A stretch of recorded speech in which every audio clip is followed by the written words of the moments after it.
this assignment, we're going to start talking about straight lines, equations that generate lines, and the graphs that those lines produce.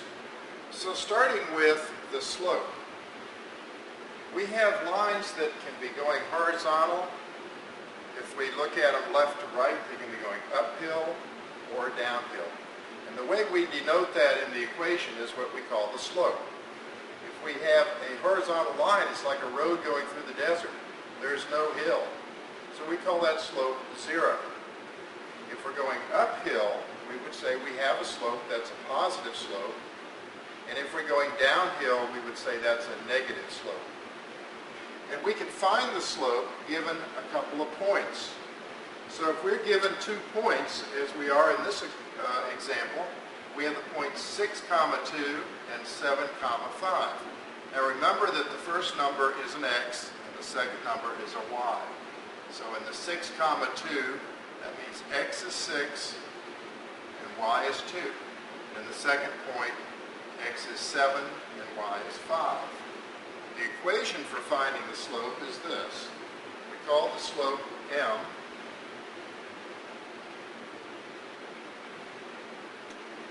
And we denote it by y2 minus y1 divided by x2 minus x1. So that's the y from the second point minus the y value in the first point, the x value in the second point minus the x value in the first point. So looking at those 2 points then, we would say y2 is a 5 minus the y in the first point is a 2. Divided by x in the second point is a 7 minus the x in the first point is a 6. 5 minus 2 is 3.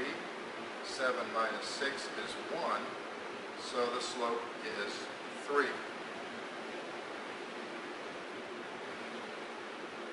And that would be our answer for that first problem. Okay. Let's move on then and look at number 4. Let's copy this one.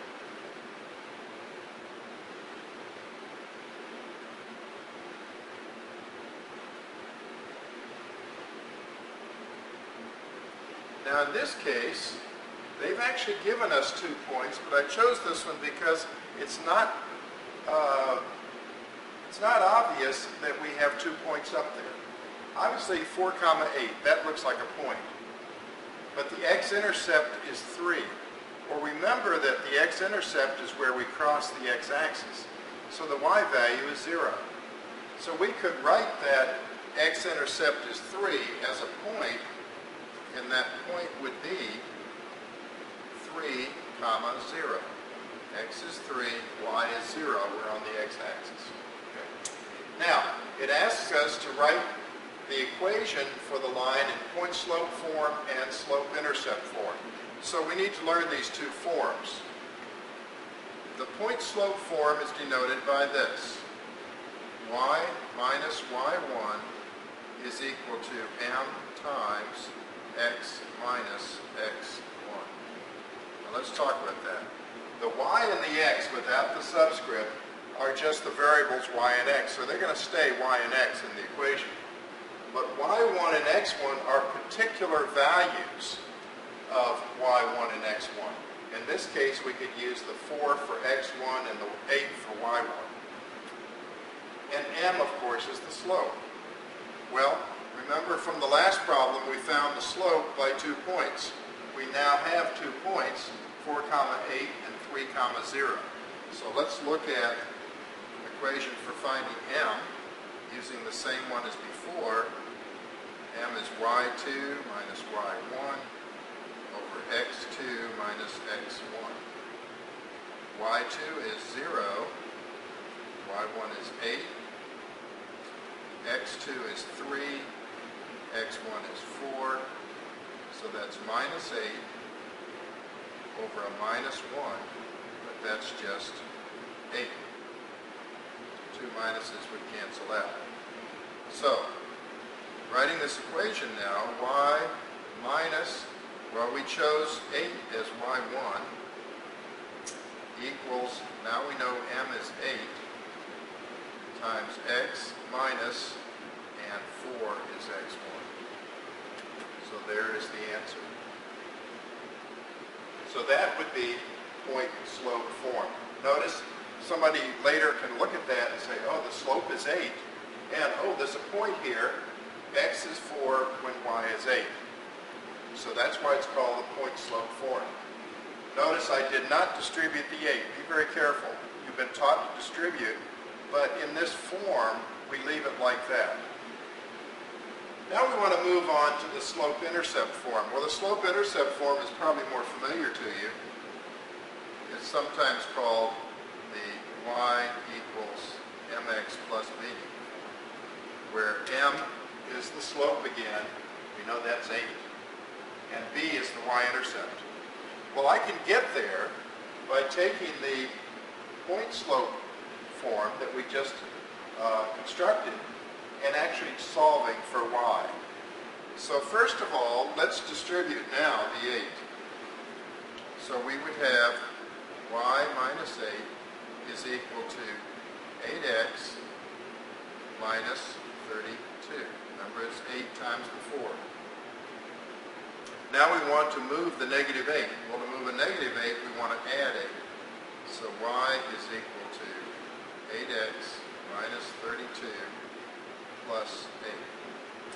The negative 32 plus 8 is minus 24. Now we have it in the form y equals mx plus b. So here are the two forms that it was asking for.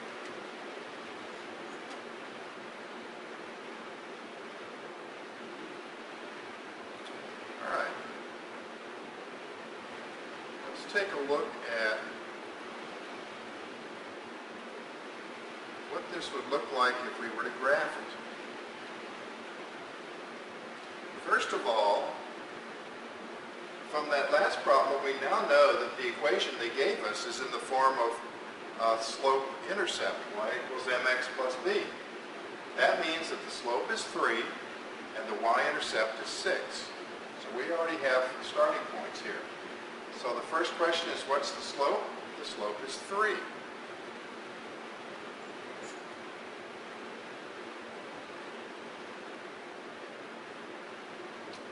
What's the y-intercept? Well, the y-intercept is the 6. So what's this going to look like when we graph it? Well, let's blow that up so we can see it bigger. We're going to use the line drawing tool, and we're going to start with the y-intercept because we know that's the point on the line. So that's 6 and it's on the y-axis. Our slope is 3. Well, that's like saying 3 over 1. The change in y, which is on top, is 3. The change in x is 1. Well, that would mean we go up 3 and right 1. And that would be our line.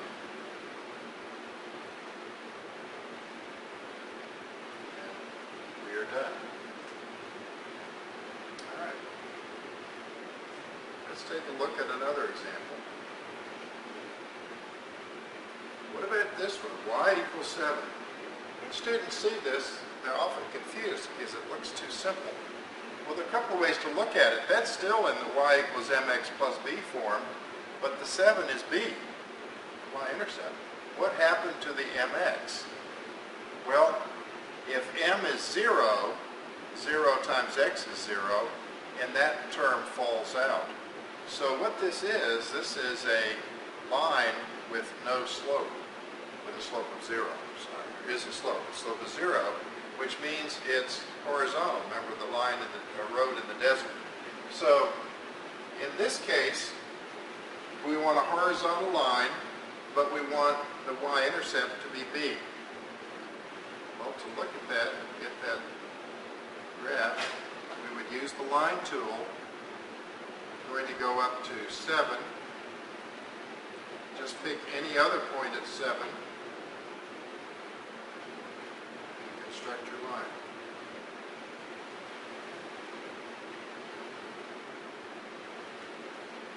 All right, and there's your answer. Okay. Let's look at another way that this might be presented to us. In this case, what they've done is given us 2 points, but one of the values is missing, so all they did was plug in a y, but they did tell us that the slope is -2. Well, can we figure out what that value of y is? How about if we use the slope equation y2 minus y1 over x2 minus x1? Let's try that one. So if I start with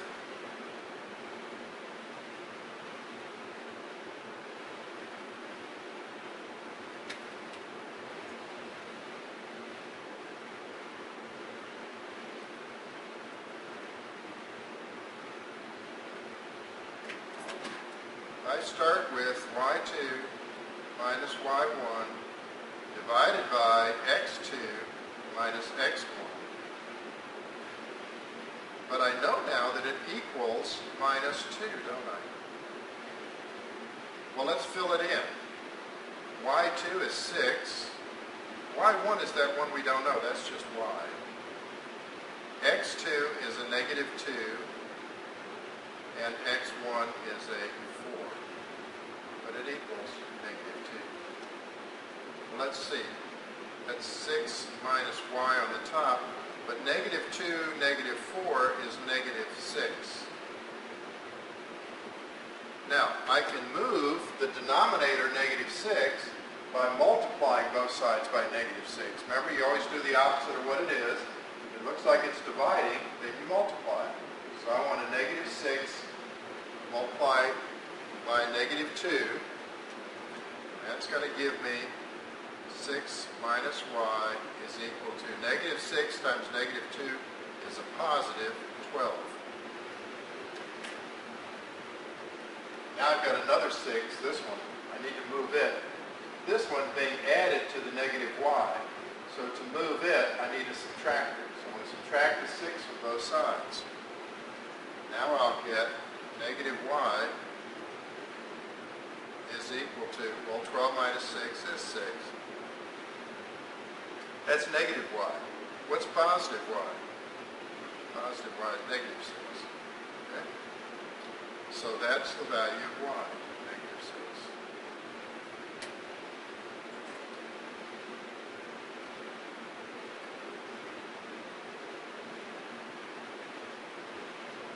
Do another problem here.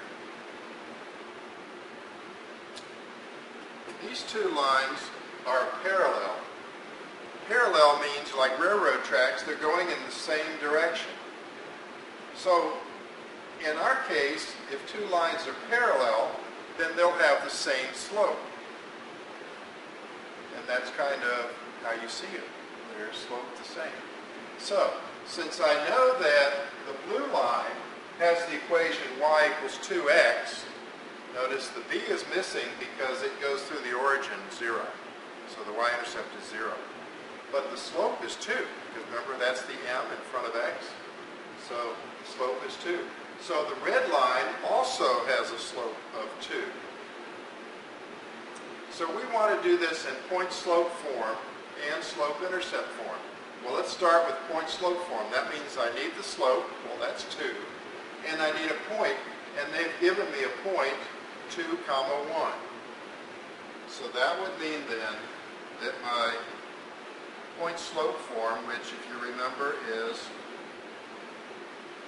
y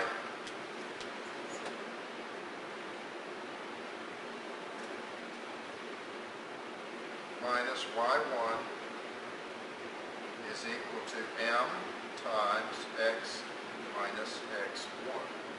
So in this case, it's y minus, the y1 they gave us is 1. The slope is 2 times x minus, and the x they gave us is a 2. So there we have point-slope form. Now what about slope-intercept? Well, to get the slope-intercept, I want to solve for y. So y minus 1 is equal to 2x minus 4, multiply through by the 2. Now I need to move the -1, so I'm going to add 1 to both sides.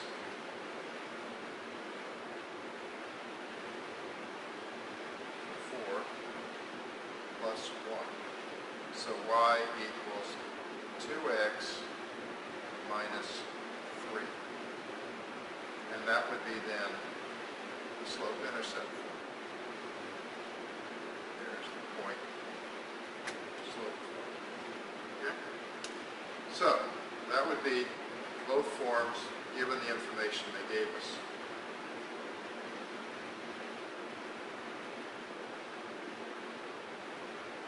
Let's take a look at a different form.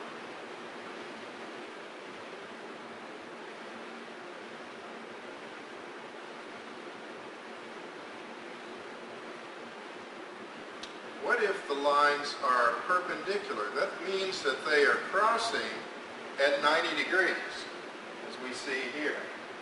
The way that you find the slope of your line when you know the slope of the line that's perpendicular is your line is going to be the negative reciprocal.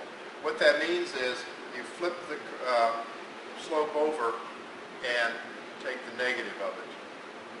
In this case, the original slope is the blue line, and it's, again, 2. That means that the red line is negative 1/2. Flip it over, change the sign. And we have a point, and the point is -2, -4. So in point-slope form,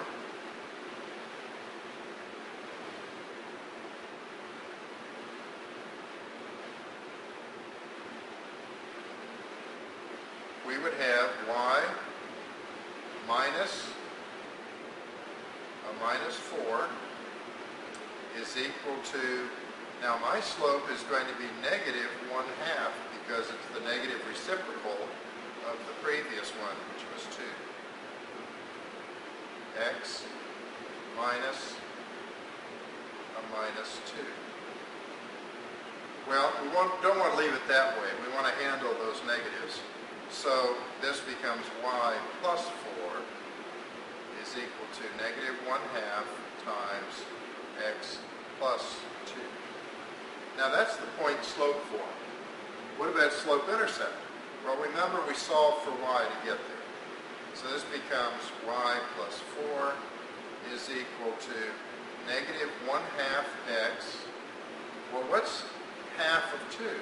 That's 1, but it's negative. So it would be -1. Now we want to move the 4, so we're going to subtract 4 from both sides. We have -1/2 x minus 1 minus 4, which is -1/2 x minus 5. So that becomes then your slope-intercept form, and up here is your point-slope form.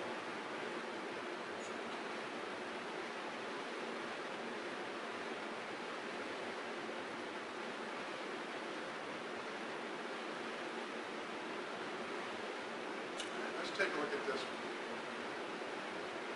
In this case, they didn't give us a graph, but they gave us some similar information. It says, use the given conditions to write the equation of the line in point-slope form and slope-intercept form. Passing through a point, so there's our point, -2, -8, parallel to the line whose equation is y equals -4x plus 3. So we want to be parallel. That means we have the same slope. The slope of the line they gave us is -4. So we want to have the same slope, -4. So now we have all the information we need. Again, we're going to start with y minus y1 equals mx minus x1. That's the form for point slope. Using the point they gave us then, it'd be y minus a -8 is equal to, well, let's see, the slope is the same as the other line because they're parallel, so this would be -4 times x minus a -2. But we want to change those negatives because they're double negatives are positive, so this would be y plus 8 is equal to -4x plus 2. Now we have the point slope form. We want to solve that for y to get the slope-intercept form. So first of all, let's do the distribution. Minus 4x minus 4 times 2 is minus 8. Now we need to subtract 8 from both sides.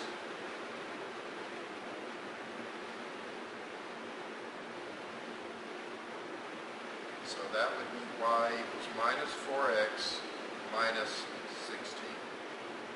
And again, that would be the slope-intercept, and this is the point-slope form.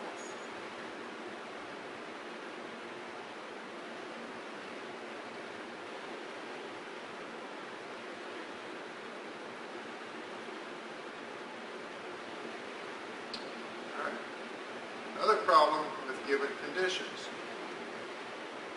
It's passing through the point 2, comma, negative 6, and it's perpendicular to the line whose equation is y equals 1/5 x plus 1. Well, let's see. We know the point. We're perpendicular to a slope of 1/5. Remember, we flip it over and change the sign. Well, if we flip 1/5 over, we'd have 5 over 1, which is 5. It's positive, so we change the sign, it'd be negative, so it'd be negative 5. So our slope is negative 5. So, in point slope form,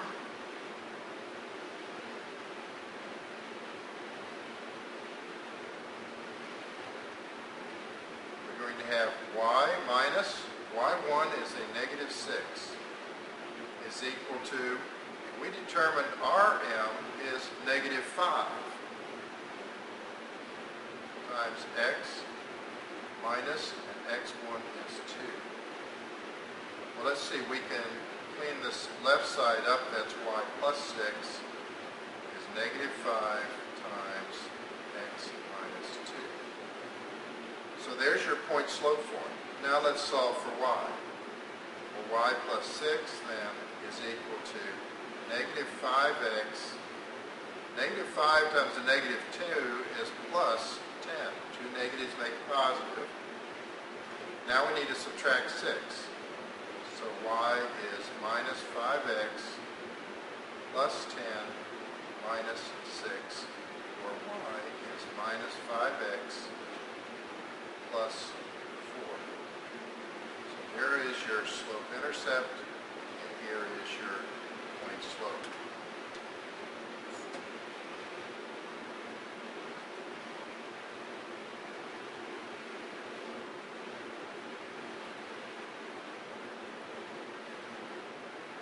Now let's look at a situation that uses this type of information. And let's see if we can figure out what the graph is going to look like. In the year 2000, 48% of the residents in a large city regularly use newspapers for getting news.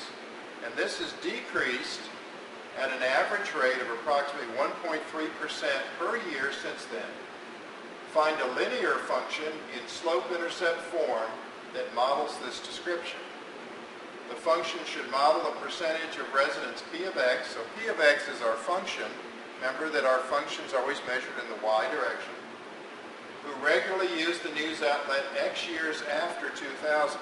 So if we're looking at x years after 2000, 2000 is our starting year, and that's 0.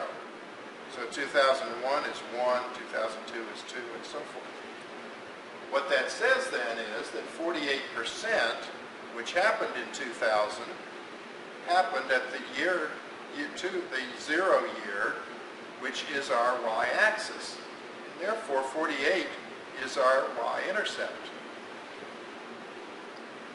We're decreasing at a rate of 1.3% per year.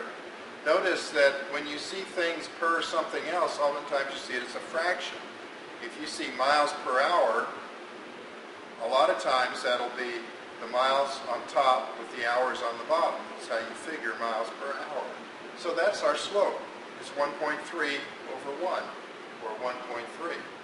But it's decreasing, so it's going downhill. That means it's minus 1.3.